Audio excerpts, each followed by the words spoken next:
Bienvenidos a Hemisférix, el podcast de fisioterapia y neurorehabilitación, presentado por Javier Sánchez Aguilar.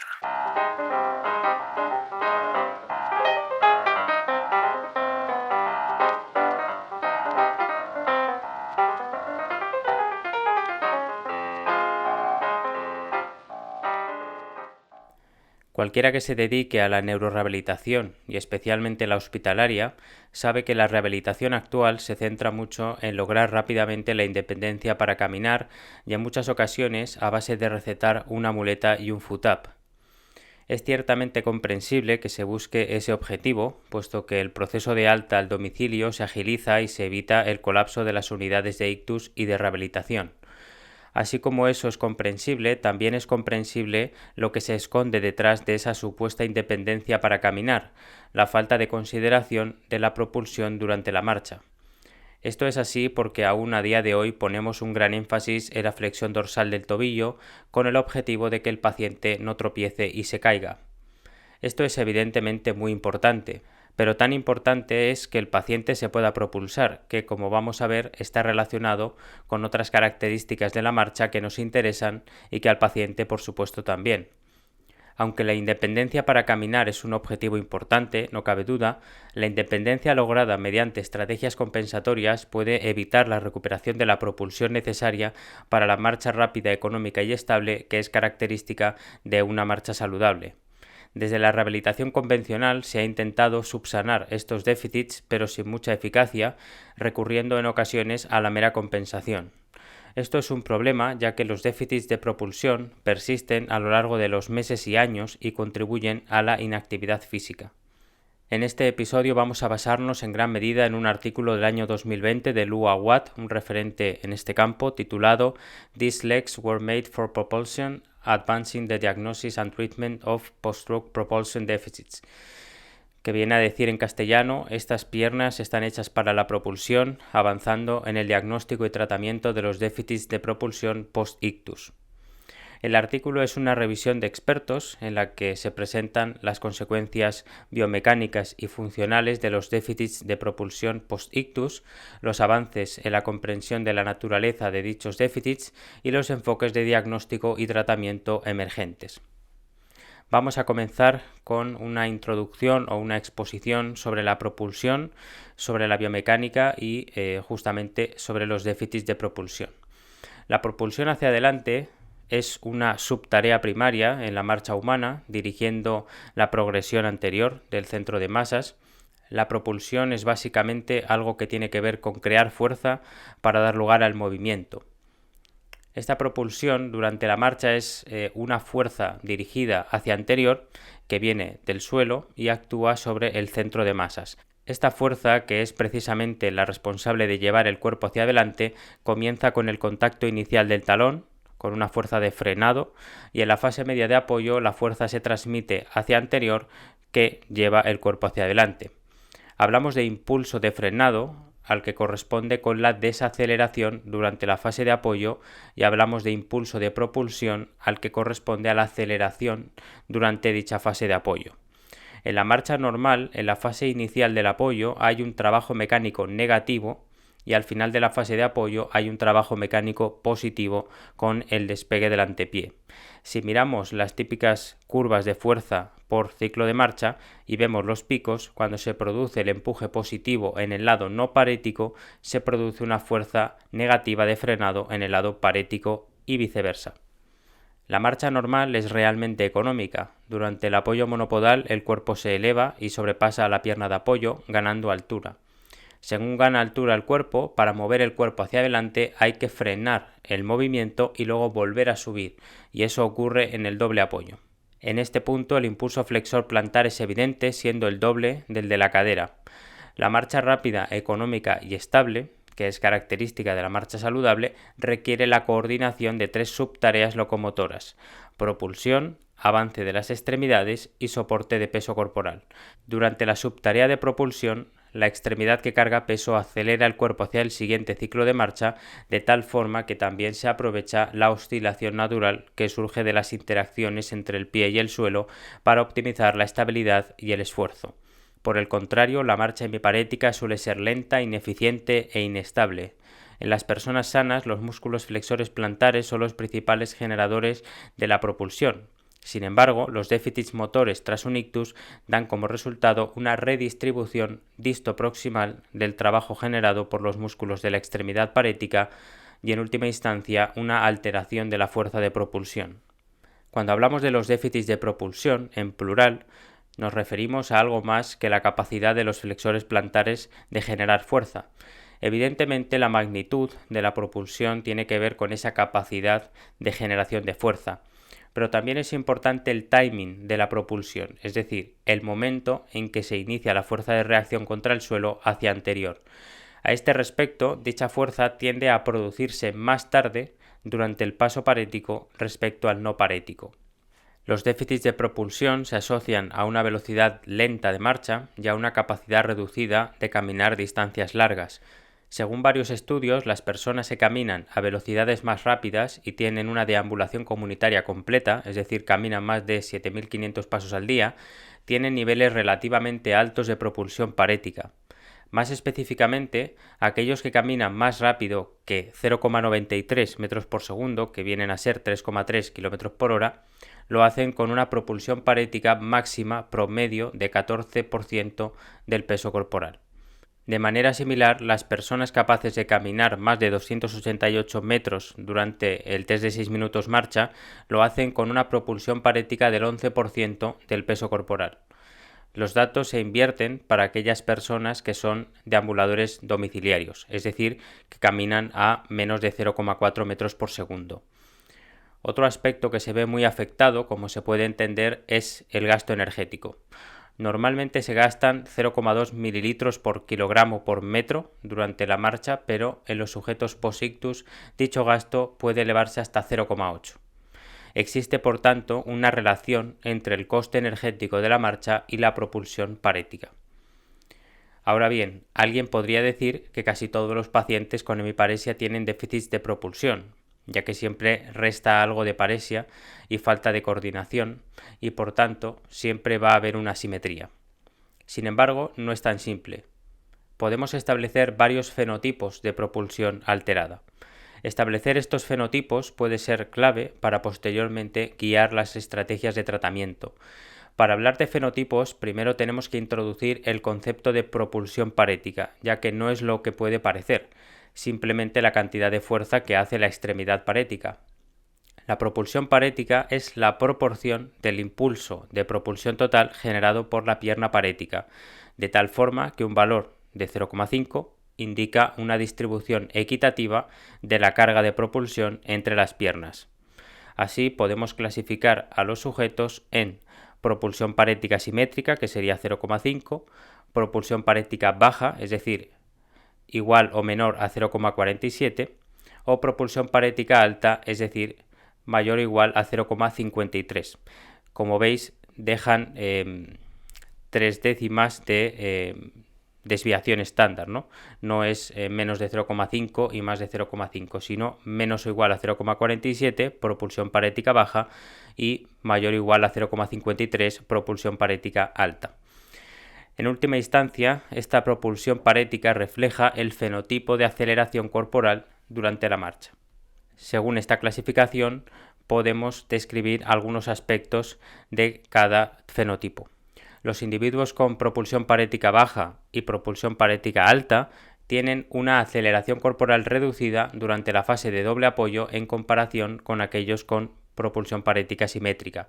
Sin embargo, aquellos con propulsión parética alta demuestran una aceleración positiva solo durante el doble apoyo parético, mientras que aquellos con propulsión parética baja la demuestran en una magnitud mucho menor. La marcha de los individuos con propulsión parética elevada se caracteriza por un aumento de la actividad electromiográfica de los extensores durante el apoyo terminal, una longitud del paso parético acortada y una extensión de cadera prolongada. Estoy seguro de que os viene algún paciente a la cabeza. Son pacientes que tienen una aceleración tardía, que se les engancha la pierna en extensión de cadera y por tanto tienen que recurrir a una gran flexión de cadera, incluso con circunducción de cadera, si quieren mantener cierta simetría de la longitud del paso. Por el contrario, la marcha de los individuos con propulsión parética baja se caracteriza por una actividad electromiográfica temprana y aumentada de los flexores, un paso parético alargado y una extensión disminuida de la cadera. Es muy probable que los distintos fenotipos de propulsión tengan en común que la velocidad de marcha está reducida. De ahí que recuperar la velocidad se haya abordado desde el entrenamiento en cinta rodante. Y dicho entrenamiento es realmente efectivo, pero no necesariamente esa mejora en la velocidad se refleja en una mejora en la propulsión. Recuperar la velocidad no es sinónimo de recuperar la propulsión. Incluso con velocidades normales de marcha se pueden seguir observando grandes asimetrías en la propulsión. Hay pacientes que alcanzan una velocidad comunitaria, pero siguen teniendo un déficit importante de propulsión parética, lo cual implica que la mejora en la velocidad está mediada por una compensación. Después hay pacientes que caminan más lento a una velocidad comunitaria limitada, pero tienen una propulsión parética más levemente afectada o simétrica, lo cual nos sugiere que hay otros déficits que enmascaran el logro de una mayor velocidad. Un estudio de Bowden y colaboradores del año 2008 mostró que la propulsión parética es capaz de distinguir entre deambuladores comunitarios limitados y completos, pero no entre domiciliarios y comunitarios limitados. Esto quiere decir que la propulsión parética capta un aspecto diferente de la marcha que la velocidad. Eso para el caso de la velocidad cómoda.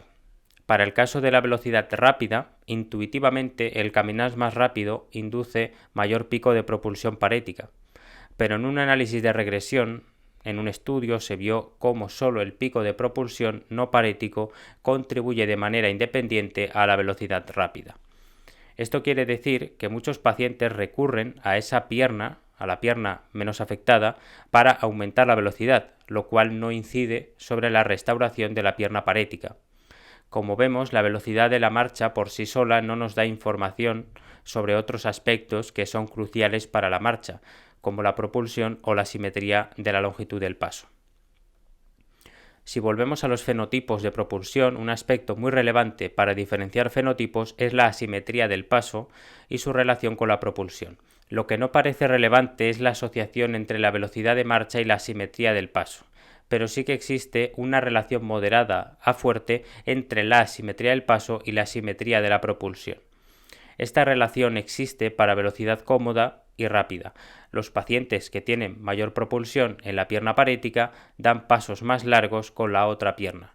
Esto nos dice que tenemos que fijarnos más en la pierna no parética en vez de centrarnos tanto, por ejemplo, en lo largo que es el paso con la pierna parética.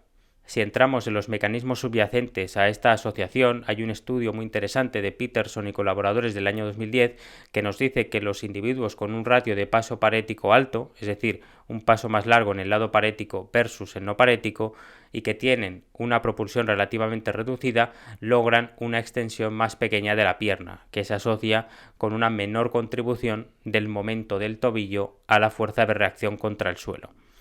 Y más aún, según Allen y colaboradores en 2011, el grado de déficit flexor plantar y el mecanismo compensatorio relacionado se relacionaron con el nivel de asimetría de la longitud del paso. Esto parece un poco trabalenguas, pero viene a decir lo siguiente. Cuando Peterson y colaboradores hablan del ratio de paso parético, que se pone como PSR, ¿no? Para abreviar, un PSR alto, ¿no? Significa que da mayor paso, mayor longitud con la pierna parética, lo cual suele ser frecuente cuando vemos pacientes, ¿no?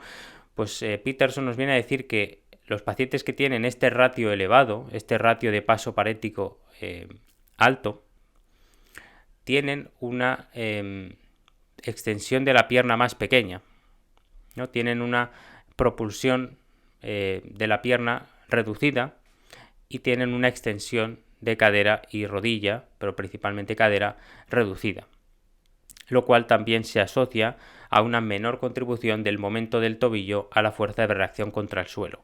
Esto lo veremos más adelante, pero viene a mostrar que para que el tobillo pueda hacer flexión plantar y pueda servir esa flexión plantar para hacer propulsión, necesitamos, o el paciente necesita más bien, un mínimo de extensión de cadera y rodilla, ¿no? En la fase terminal del apoyo, ¿no? Para poder biomecánicamente favorecer ese vector de fuerza de reacción contra el suelo y favorecer la propulsión. Eso es básicamente lo que estaba explicando en ese párrafo que parece un trabalenguas, ¿no?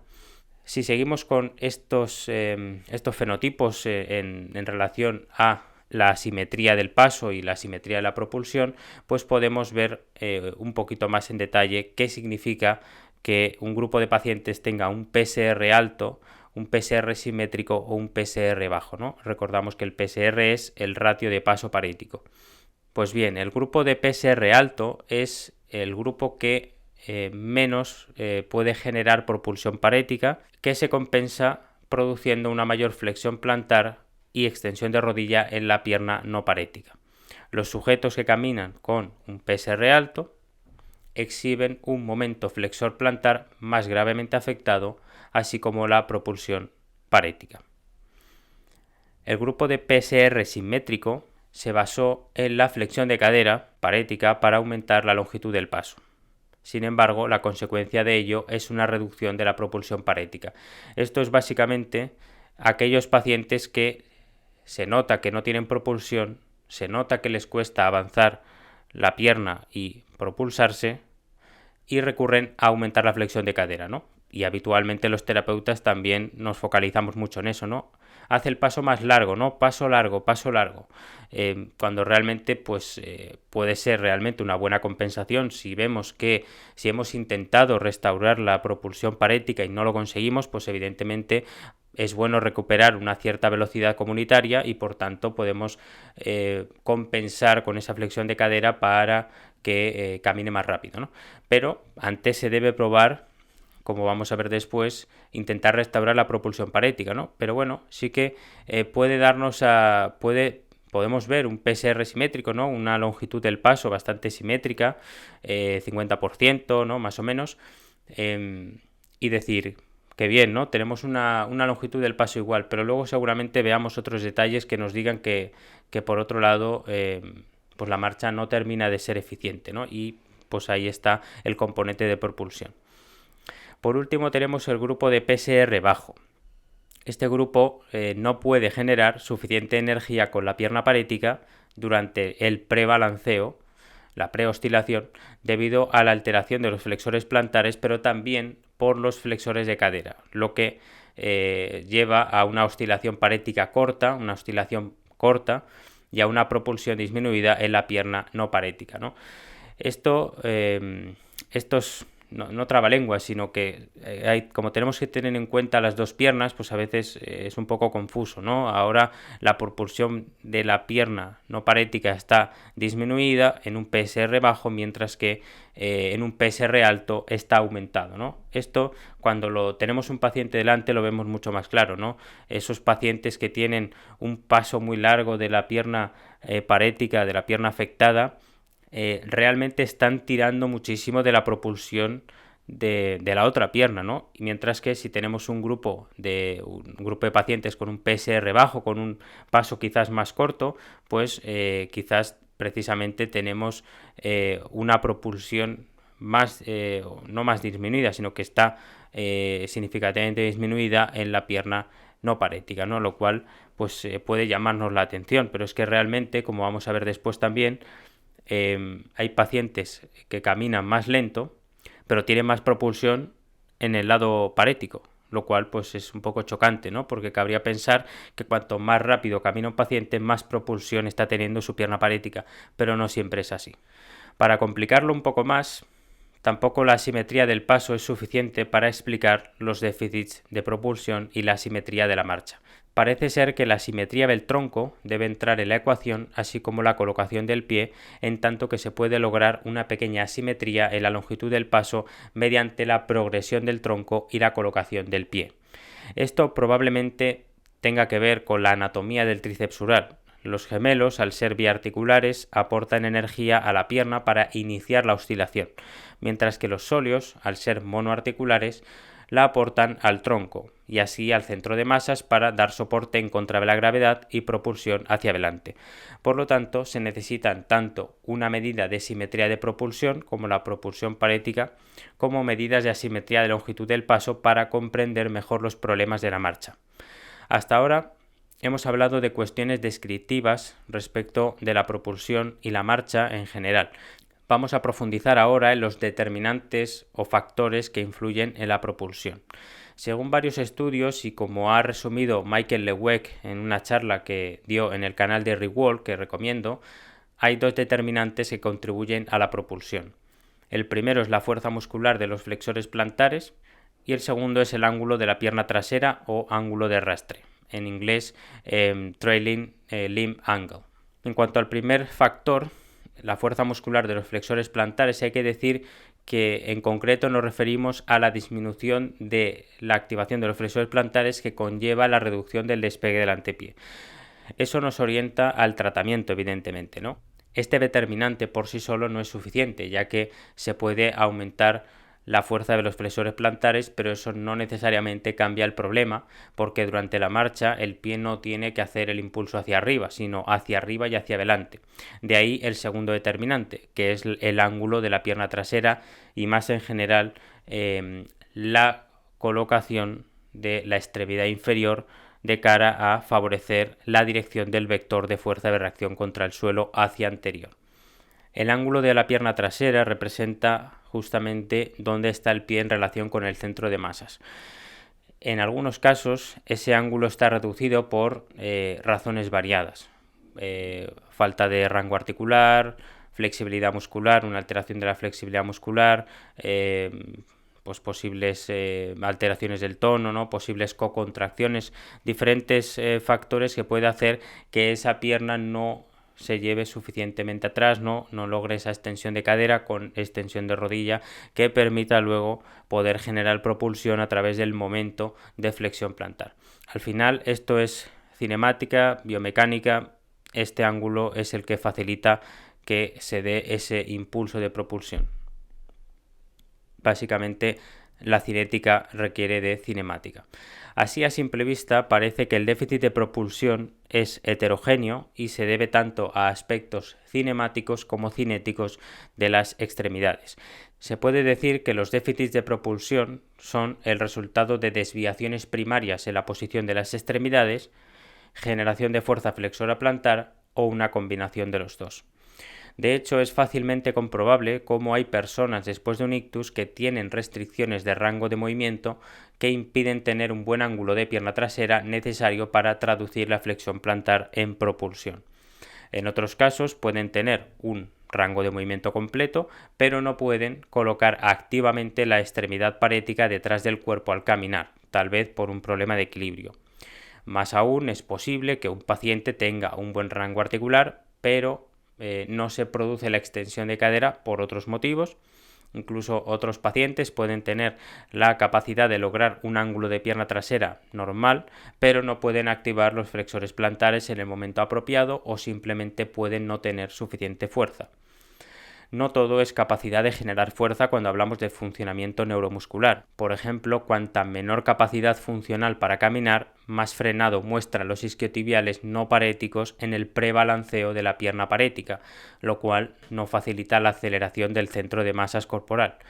También podemos decir que la activación temprana del tibial anterior y el recto femoral paréticos durante el prebalanceo está inversamente relacionada con la propulsión, lo que implica que es necesaria la coordinación entre los flexores y extensores paréticos para maximizar la propulsión. La capacidad de producir propulsión también se asocia con la complejidad de la estrategia motora en tanto módulos de marcha. Cuantos menos módulos independientes de marcha, menor propulsión parética. Específicamente se ha demostrado que la presencia de un módulo flexor plantar independiente se asocia con una mayor propulsión parética. Sin embargo, incluso si este módulo flexor plantar es independiente, los sujetos a menudo tienen una generación de propulsión hacia adelante alterada debido a la actividad prematura o temprana del flexor plantar, lo que enfatiza la importancia de la magnitud y el timing adecuados de dicha activación para producir la propulsión. En un estudio del 2020 de Dean y colaboradores se investigó la relación que existe entre la cinemática de la fase de oscilación parética y la propulsión. Esto es algo que observamos los clínicos muy a menudo, la hipótesis de que la falta de propulsión está relacionada con una alteración de la oscilación. De forma muy resumida, podemos decir que la flexión de rodilla parética en la fase de oscilación estaba significativamente relacionada con la velocidad de marcha y el impulso de frenado tardío. Esto del impulso de frenado tardío significa que cuando el pie debe despegar y generar aceleración, lo que se genera es frenado, el cual no facilita una oscilación fluida y con energía suficiente para flexionar la rodilla. Y esta fluidez también se expresa como rapidez en la descarga de peso. Descargas más rápidas del peso de la pierna parética están relacionadas con impulsos de frenado tardío más pequeños. De aquí se extrae la conclusión de que parece que las fuerzas de frenado al final de la fase de apoyo están relacionadas con la configuración del cuerpo en el momento del empuje, así como con la incapacidad para descargar rápidamente el peso de la pierna parética. En resumen de todo lo mencionado respecto de los factores de la propulsión, los déficits en cualquiera de estos dominios, sean cinemáticos o cinéticos, pueden hacer que los pacientes adopten estrategias de propulsión compensatoria. Es necesario estudiar la compleja interacción entre los determinantes biomecánicos y neuromusculares de la propulsión para ver si clínicamente compensa tirar por unos u otros mecanismos para obtener mejoras funcionales. A continuación vamos a hablar un poco sobre valoración de la propulsión. Como hemos dicho antes, un paciente puede aumentar su velocidad de marcha y no estar recuperando la propulsión realmente y estar subyacentes ciertas compensaciones, por lo que es importante que a la hora de valorar veamos qué medidas pueden diferenciar cambios en la restauración o compensación de la propulsión. Ya hemos visto también que es importante tanto la cinemática como la cinética. Sin duda, la tecnología aquí nos va a dar mucha información sobre cinemática y cinética, permite cuantificar los déficits y servir de base para trabajar específicamente la propulsión. No obstante, hay ciertos detalles o aspectos clínicos que nos pueden orientar. Vamos a comentar un poco lo que sería el gol estándar, aquellas mediciones que requieren determinada tecnología y a partir de ahí esbozamos un intento de emular esa valoración sin instrumental o con poco de ello. El gol estándar para valorar la propulsión sería la plataforma de fuerza, ya sea la típica plataforma fija de laboratorio, de análisis de movimiento, o también hay plataformas que están incrustadas en la cinta de marcha para valorar la distribución de fuerzas durante la marcha, ¿no? Por ejemplo, el dispositivo C1000, que es una cinta sensorizada con realidad virtual, permite valorar la fuerza de reacción contra el suelo. Dentro de lo que se puede valorar, evidentemente lo que más nos interesa es la marcha, pero también se puede valorar la propulsión vertical con un clásico CMJ, que es el salto con contramovimiento, que nos da una idea de la fase excéntrica de desaceleración en la que el paciente flexiona sus piernas y luego la fase propulsiva de aceleración donde el paciente salta. Dentro de las variables que se suelen reportar en los estudios tendríamos las siguientes. Impulso de propulsión, que es el tiempo integral de la fuerza de reacción contra el suelo anterior de la pierna parética durante el apoyo. La simetría de propulsión, que es el impulso de propulsión parética dividido por el impulso total. El pico de fuerza propulsiva. Y por último la cinética de tobillo, que básicamente es medir el momento, pico de tobillo, que es el momento máximo de flexión plantar en la fase de apoyo, y también se puede medir la potencia pico del tobillo, que es el momento de flexión plantar multiplicado por la velocidad angular parética en el apoyo. Esas serían 4 o 5 variables que obviamente pues en los estudios se miden, ¿no? Y que a nivel clínico evidentemente es mucho más complicado de medir. Pero bueno, sí que hay ciertas herramientas, ciertas tecnologías que nos lo pueden facilitar. Estas plataformas de fuerza aportan un nivel de detalle que el ojo humano pues no llega, ¿no? De hecho, los cambios en la forma en que la pierna interactúa con el suelo pueden ser visualmente imperceptibles, pero juntos conducen a cambios en la propulsión que tienen efectos importantes en la marcha. De hecho, el cambio mínimo detectable para el pico de propulsión generado durante la marcha es 2,85% del peso corporal, que viene a representar 2,2 kilos para un sujeto de 80 kilos. Incluso cambios tan modestos en la propulsión parética máxima se asocian con cambios significativos en la marcha hemiparética. A pesar de que este tipo de valoración es clave para comprender la propulsión, es cierto que el entorno de laboratorio puede no reflejar muy bien el desempeño en la vida cotidiana con entornos cambiantes. Por eso es bueno filtrar la información objetiva de tal forma que tenga un sentido funcional. Este es un terreno complicado porque, argumentando bajo la base de la funcionalidad, se puede aumentar la velocidad de marcha sin aumentar la propulsión y manteniendo una asimetría, aspecto que implica que cuando se establece una meseta donde el paciente no mejora más a nivel de la función, salen estos detalles biomecánicos a la palestra. Y por eso, para solucionar, entre comillas, esta diatriba eterna entre restauración y compensación, está el concepto de reserva de propulsión. Esta reserva implica que el paciente de normal no utiliza o no explota la propulsión que tiene latente en su pierna parética, pero sale, entre comillas, o aparece ante determinadas circunstancias o, como se ha mostrado en ciertos estudios, ante restricciones. Justamente una forma de evaluar esa reserva de propulsión es añadir una restricción posterior al tronco y calcular la diferencia entre la propulsión al caminar sin restricción y con restricción.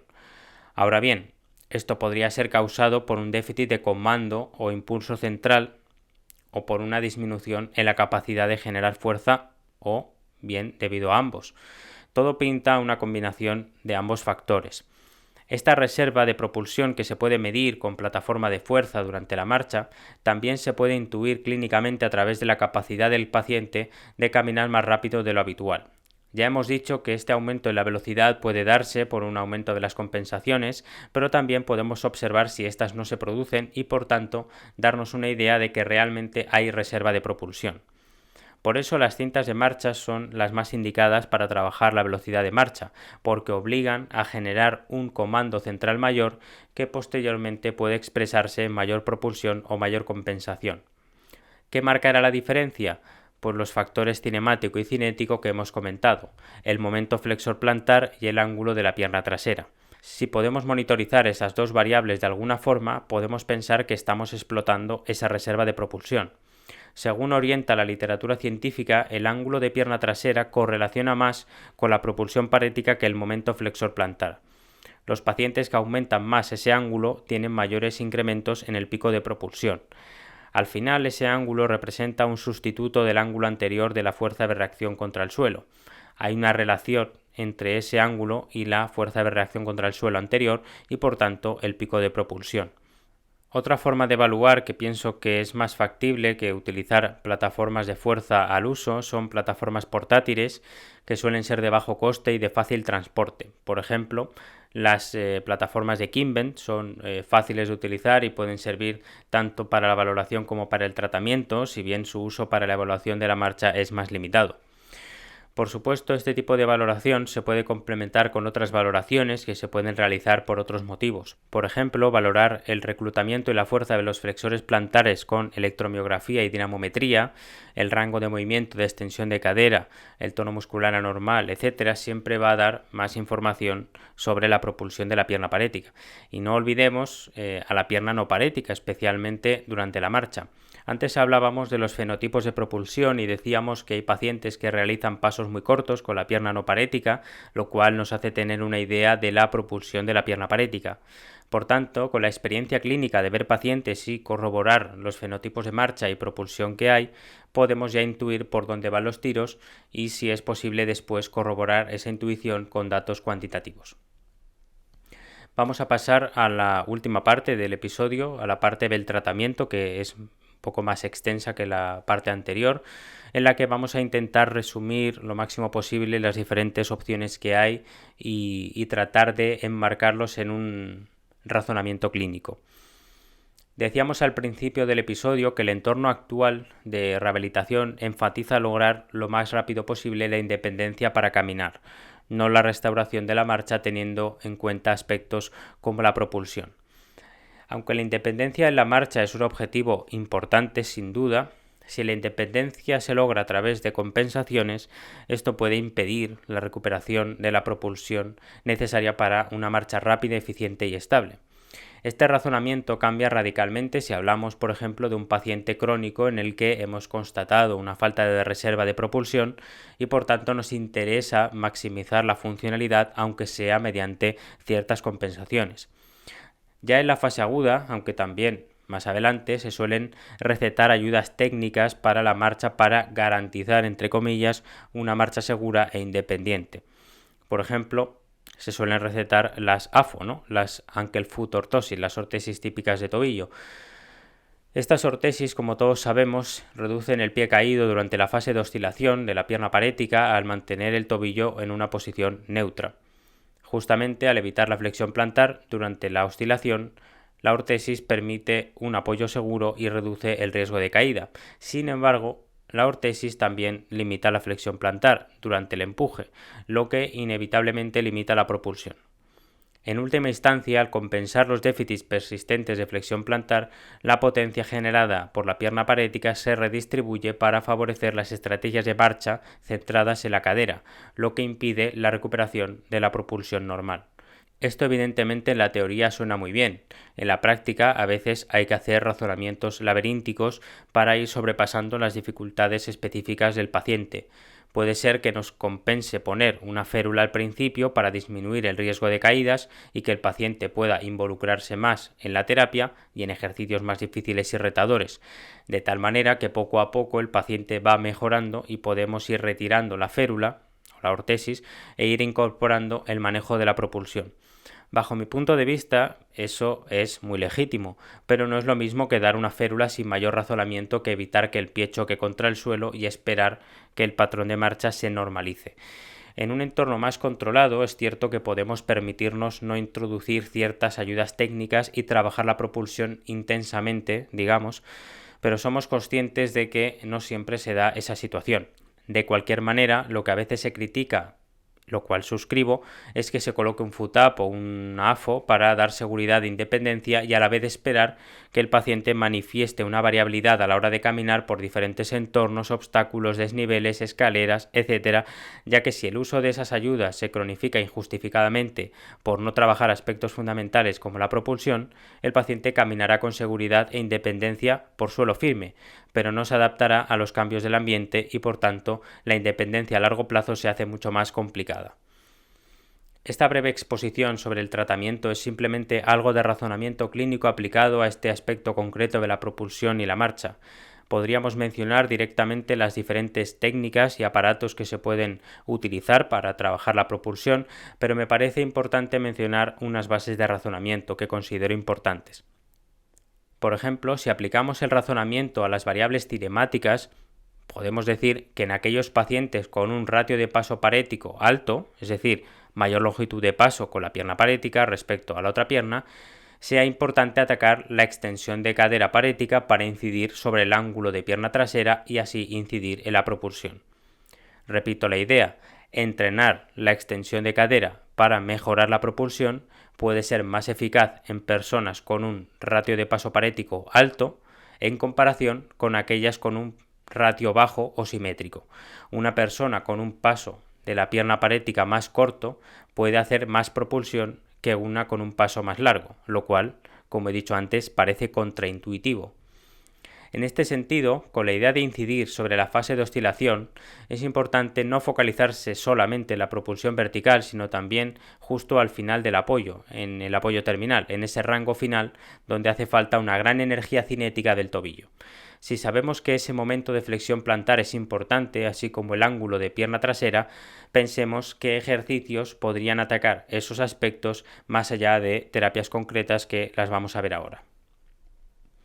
Lo que la mayoría de terapeutas han comprendido, o eso me parece a mí, es que pueden hacer todos los ejercicios de fortalecimiento, ejercicios de propiocepción, equilibrio, etcétera, que al final la marcha se tiene que entrenar caminando y que no se va a transferir todas esas ganancias de fuerza, de equilibrio que se hacen en estático, que se hacen sin una actividad real, no se van a transferir por arte de magia a la marcha. Y por eso en los últimos años ha calado la idea de que hay que entrenar la marcha con cinta rodante y soporte de peso si es necesario y se puede, lo cual permite aumentar la velocidad de marcha y la independencia. Ahora bien, es hora de afinar un poco más, como venimos diciendo todo el episodio.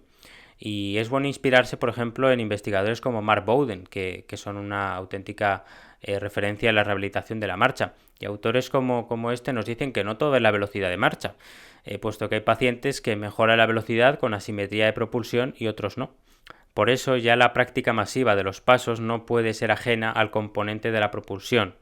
Y por eso quizás también hay estudios como los de Kate Kelly, George Horby, Carey Holleran, entre otros, que estudian el entrenamiento intensivo y variable del paso, muestran resultados muy prometedores, principalmente porque no se centran solamente en una marcha lineal, sino que también le dan énfasis a la variabilidad del paso, a los retos, a los obstáculos, a la propulsión, etcétera, etcétera. En la última década, los avances tecnológicos y clínicos han llevado al desarrollo de nuevos programas de rehabilitación y dispositivos que se enfocan en los déficits de propulsión.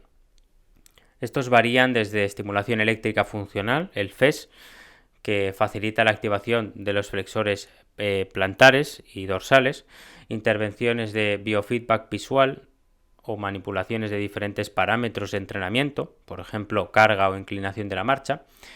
Más recientemente se han desarrollado robots portátiles que funcionan en paralelo con la musculatura para restaurar funcionalmente la propulsión. Vamos a ir viendo algunas de estas técnicas, terapias, formas de trabajo, como se quiera llamar.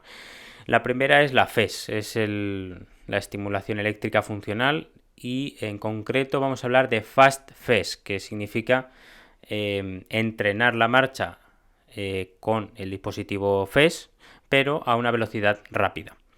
FES es el nombre con el que habitualmente, como digo, llamamos a la electroestimulación funcional, es decir, al uso de contracciones musculares provocadas eléctricamente durante una tarea funcional como caminar. La mayoría de sistemas se han dirigido a estimular el nervio peroneo profundo y, por tanto, estimular la flexión dorsal, con el mismo argumento que cuando se coloca una ortesis, para elevar el pie, evitar el pie caído y que se reduzca el riesgo de caída, si bien es cierto que la FES ha demostrado no ser simplemente una herramienta que compense el déficit, sino que también facilita el aprendizaje motor.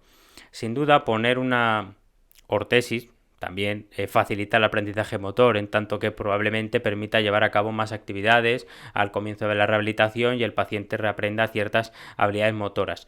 Pero un AFO no trabaja el déficit propiamente y la electroestimulación funcional sí.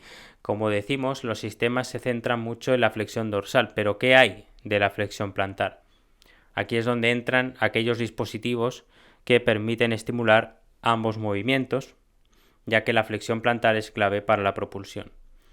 Y podría aquí quedarse la cosa, estimulando los flexores plantares para favorecer la propulsión. Pero los estudios nos hablan de una forma de trabajo ampliada que se llama Fast FES, que se trata de caminar a una velocidad rápida en una cinta de marcha con ayuda de un sistema FES, con la idea de aumentar la propulsión parética. Un estudio muy interesante, publicado en 2016 por Xiao y colaboradores, evaluó la eficacia de Fast FES y comparó 12 semanas de entrenamiento con dos grupos control. 12 semanas de entrenamiento sin FES a velocidades de entrenamiento cómodas o rápidas. Esos eran los dos grupos control. Los resultados mostraron que los tres grupos de entrenamiento lograron mejoras en la propulsión, velocidad y distancia caminada, pero los dos grupos control que entrenaron sin FES lograron estas ganancias principalmente a través de la dependencia del ángulo de pierna trasera, mientras que el grupo de Fast FES lo hizo tanto por ese ángulo como por el momento flexor plantar parético. Los autores sugirieron que el ángulo de pierna trasera es más modificable que el momento del tobillo y por lo tanto la restauración de la propulsión parética se logra principalmente mediante los extensores de cadera y rodilla que gobiernan ese ángulo. Sin embargo, los flexores plantares son los músculos principales que contribuyen a la propulsión, por lo que no se puede descuidar su rol en la restauración de la propulsión parética, sobre todo teniendo en cuenta que el sóleo también ha demostrado ser un músculo clave, mejor dicho, un factor clave en la extensión de la rodilla durante el apoyo tardío. El grupo de FastFES presentó también una reducción sustancial del coste energético, aunque no hubo diferencias en el test de 6 minutos marcha. Mientras que la evidencia sobre FastFES respalda la importancia de una propulsión más normal para una marcha energéticamente más económica, las mejoras en la marcha realizadas y medidas en un laboratorio pueden no transferirse o traducirse en una mejor marcha en entornos reales. Las adaptaciones sobre el suelo del FastFES tienen el potencial de aumentar la validez ecológica, pero requieren mejoras en el sistema para caminar sobre el suelo y la identificación de métodos para facilitar el ángulo de arrastre parético. Parece que es necesario que se hagan ciertas adaptaciones para hacer este entrenamiento de marcha con el sistema FES, pero en el suelo, para lograr una mayor transferencia a entornos reales y cambiantes. De tal manera que se acorte un poco ese gap que puede haber entre el rendimiento que se puede lograr entrenando en una cinta de marcha y el rendimiento que se obtiene luego en superficie. En ese sentido, se puede progresar desde un uso de FES en la facilitación de la marcha en suelo, con o sin algún sistema de soporte de peso corporal, pasando a caminar en cinta de marcha con el FES con velocidad progresivamente más alta y terminar incluyendo además aquellos aspectos de variabilidad y entorno ecológico que pueden transferir la mejora de la propulsión y la reducción del coste energético a la vida cotidiana. Podemos decir que el FES es un buen sistema para entrar o un sistema de primer acceso a la reserva de propulsión para que luego la terapia basada en actividades o otros entrenamientos permitan explotar aún más esa propulsión, pero necesitamos sistemas, necesitamos algo que nos permita acceder a esa reserva de propulsión, ya que hay pacientes que la tienen, pero nos cuesta mucho explotarla, nos cuesta mucho sacarla. También se puede refinar el uso del FastFES a través del estudio de los fenotipos de propulsión. Un estudio de Lu Awad y colaboradores en 2016 reveló que los pacientes semiparéticos más lentos con mayor propulsión parética al inicio del estudio lograron las mayores mejoras en las velocidades de marcha cómoda y rápida con el FastFES en comparación con aquellos pacientes con propulsión parética más pequeña e incluso los pacientes que caminaban más rápido y con una propulsión parética alta. Curioso, ¿verdad? Vamos a pasar ahora a hablar muy brevemente sobre el biofeedback, sobre la biorretroalimentación, que en este caso es centrada en la propulsión a tiempo real, en tiempo real, que la verdad que es un enfoque interesante para aprovechar la presencia de la reserva de propulsión. Puede ser otro sistema que nos permite acceder a esa reserva de propulsión, ya que, como suele pasar también con la electromiografía, cuando se intenta activar los músculos, es verdad que ver en la pantalla cómo se activa tu musculatura puede ser un buen gatillo para potenciar esa activación, ¿no? Porque si no, a ojímetro, con el ojo o con la sensación subjetiva o con lo que le dice el terapeuta al paciente, pues puede no ser suficiente, ¿no? Pero sin embargo, si uno está viendo visualmente la activación y puede intentar subir esa activación, pues realmente es un muy buen acceso a la reserva de actividad, ¿no? En este caso a la reserva de propulsión. Y parece ser que el biofeedback puede ser una herramienta útil de contacto, como puede ser el FES, a esa reserva de propulsión.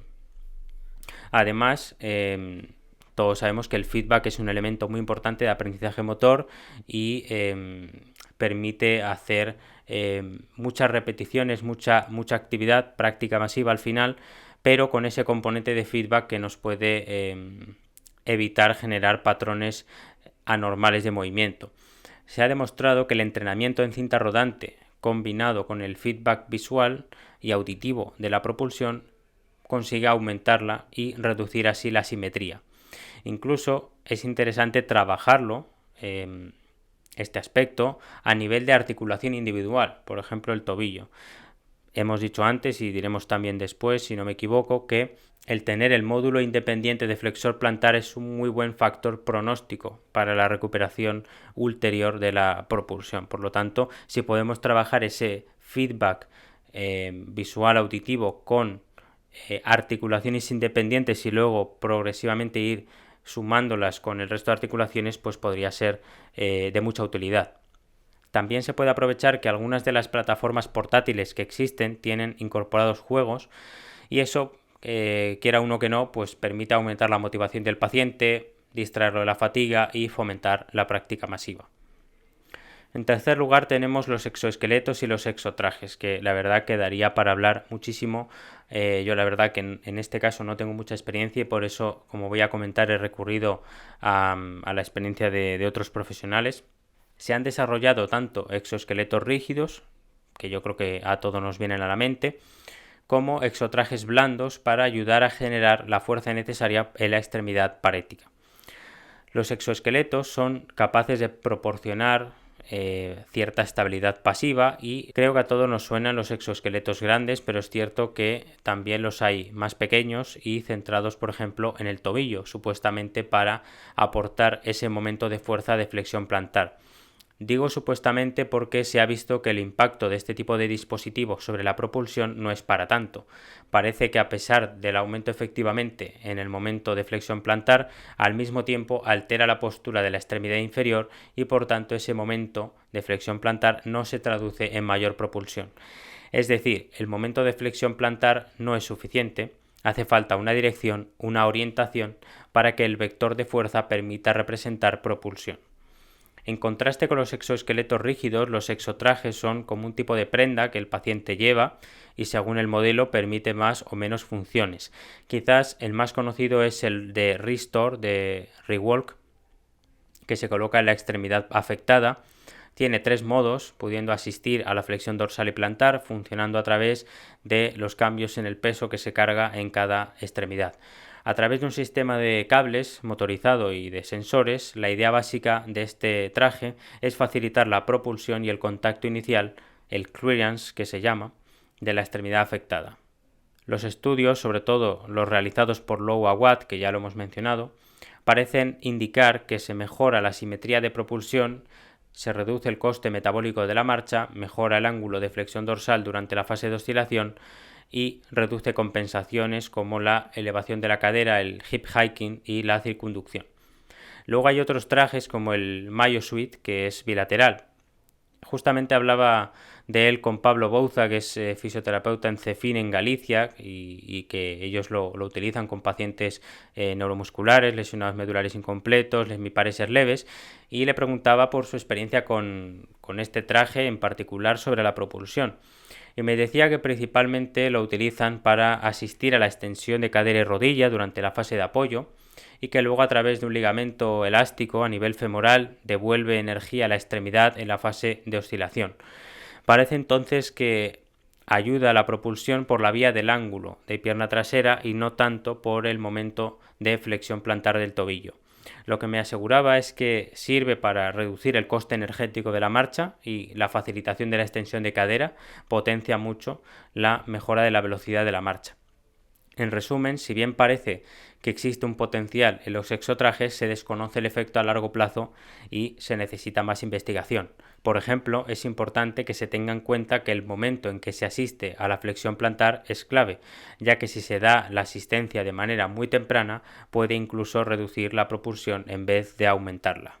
En cuarto y último lugar vamos a hablar de la manipulación de la carga. No es una técnica como tal, sino que son pequeñas adaptaciones, variaciones o aditamentos que se pueden añadir a cierto entrenamiento para incidir sobre la propulsión.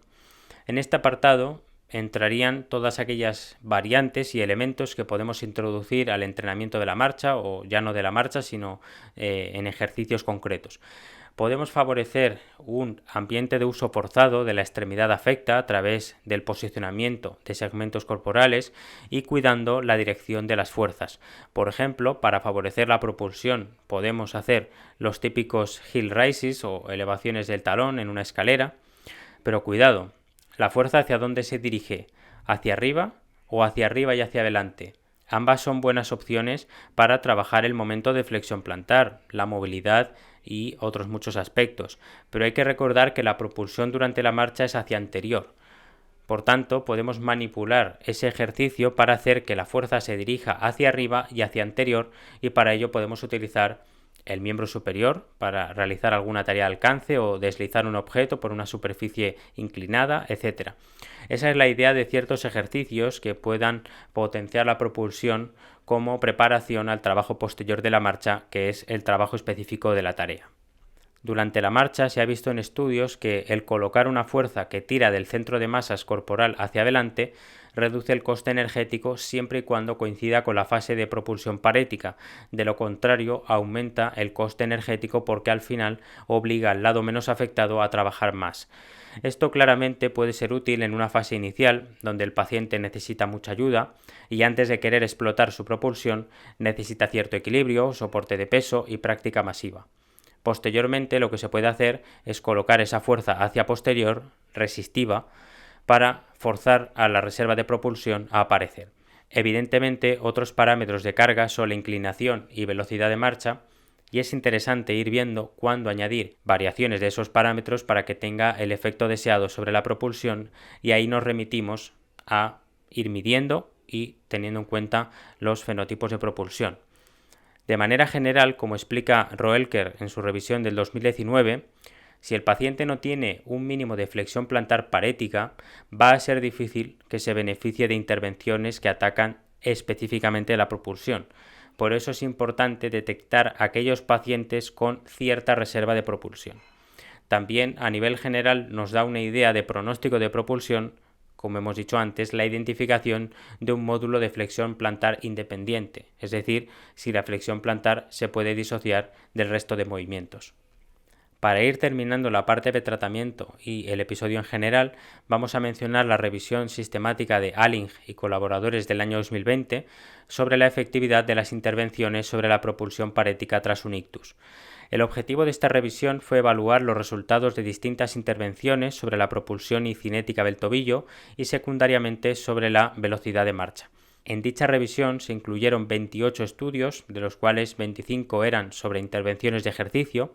Las intervenciones que lograron una mejora en la propulsión tenían en común que retaban o permitían la utilización de la reserva de propulsión durante la marcha. Podemos decir de manera resumida que la velocidad de marcha generalmente aumentó, independientemente de la propulsión, lo que revela mecanismos compensatorios. Dada la variabilidad de terapias o de técnicas, los resultados fueron muy variados. Unos estudios mostraron beneficios y otros no. Lo que sí parece más o menos claro es que el uso de soporte de peso reduce obviamente la carga y por tanto la posibilidad de propulsión. Las restricciones en la pelvis u otras restricciones no tienen una durabilidad cuando el paciente camina luego en superficie después de caminar en la cinta. La electroestimulación funcional es útil, con un protocolo de 12 semanas, reteniendo los resultados durante 3 meses. Se obtuvieron beneficios con estimulación del nervio peroneo profundo y marcha en cinta, y también con estimulación de flexión dorsal y plantar, pero a velocidad rápida. Queda la duda de si la mejora en la propulsión es por la velocidad alta de la cinta o por la estimulación eléctrica funcional. Por último, la Constraint Induced Movement Therapy, la terapia de restricción del lado sano, podría ser efectiva solo si se restringe suficientemente, dicen en esta revisión, el lado no afectado. Habrá que ver qué significa eso de suficientemente, si se refiere al peso, a la colocación de un peso externo o a otro tipo de mecanismo restrictivo del lado no afecto. Para terminar el episodio es importante recalcar que aunque existen opciones para trabajar la propulsión durante la marcha, sabemos que hay pacientes con graves asimetrías que no tienen o que no obtienen, mejor dicho, los resultados que quisiéramos. Parece que hay un umbral de flexión plantar que aún no se ha definido, que opera a modo de línea de base desde la que partir para progresar en la propulsión. Además, no está claro si los pacientes con una flexión plantar por debajo del umbral son incapaces de mejorarla debido a un déficit córtico-motor o si la dependencia de una estrategia de compensación está interfiriendo con su capacidad para aprender una estrategia de propulsión. Se necesita más investigación para determinar cómo identificar la causa de la flexión plantar subumbral al inicio de la terapia, así como para desarrollar intervenciones específicas para la causa subyacente que sean capaces de mejorar la propulsión. No todo es flexión plantar. aunque sí es un punto de partida importante. Y cuando hablamos de flexión plantar no solo hablamos de activación, de magnitud, sino también de timing de activación, de cómo el momento de fuerza se combina con el resto de momentos articulares. Más allá de la flexión plantar, sabemos que es muy importante el ángulo de pierna trasera. La extensión de cadera y rodilla durante el apoyo tardío también es clave. Mejorar la extensión de la pierna en la posición terminal del apoyo es esencial, tanto analíticamente como funcionalmente, para promover la activación muscular en el momento adecuado y facilitar el momento de flexión plantar. En conclusión, según la literatura científica que he podido consultar y diferentes charlas que he podido ver y en base a mi propia experiencia también, la propulsión debe ser un elemento fundamental, principal de la rehabilitación de la marcha y por supuesto debe medirse de alguna forma. La literatura actual sugiere que las técnicas de rehabilitación que se dirigen tanto a los flexores plantares como a la extensión de toda la pierna pueden reducir las asimetrías de la marcha. Sin embargo, debido a la heterogeneidad de los pacientes, no todos se benefician del mismo tipo de tratamiento. Por tanto, existe una necesidad crítica de métodos para predecir qué pacientes se beneficiarán de qué tratamientos. Se necesita investigación de desarrollo de nuevas técnicas de rehabilitación, de nuevas formas de tratamiento, de entrenamiento, para mejorar la simetría de la marcha en individuos cuya función no mejora con la terapia existente, particularmente aquellos pacientes que todos conocemos con una propulsión parética mínima, pequeñísima, y aquellos que tienen una flexión plantar muy reducida o prácticamente inexistente. Cómo explotar si es que existe la reserva de propulsión de esos pacientes. Con esa conclusión termino el episodio de hoy sobre la propulsión en la hemiparesia. Espero que os haya parecido interesante, que os haya hecho pensar sobre cómo concebís la propulsión en el paciente neurológico y espero que alguna idea que se ha mencionado haya sido útil para intentar saber más sobre la hemiparesia y la rehabilitación de la marcha. Nos vemos la semana que viene.